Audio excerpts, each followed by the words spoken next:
قالوا إنها مجموعة الموت، فقلنا مرحبا بها ففيها الخير. قالوا ستنهون الدور الأول في مؤخرة الترتيب، فقلنا سنرى. قالوا إنها إسبانيا وأنتم أدرى بمن هم، فقلنا بسم الله. ألم تعلموا أننا عقدة الإسبان؟ فأخذت نصيبها. قالوا إنها ضربة حظ والبرازيل ستدرسكم قواعد اللعبة. قلنا حسنا على بركة الله. فأخذت هي الأخرى واجبها ورجعنا دين 98. ثم جاءت كوريا. لا تقل لي بروس لي ولا جاكي شان، فالواجب واحد. وأخذوه كذلك. وهنا بلغ السيل الزبح.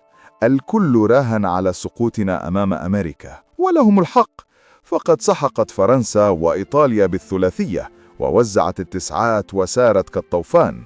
لكنهم لم يعرفوا أننا في المغرب نقول العود اللي تحجره يعميك. وهنا فعلا أعميناهم وضربنا بقوة حتى وصلنا نصف النهائي.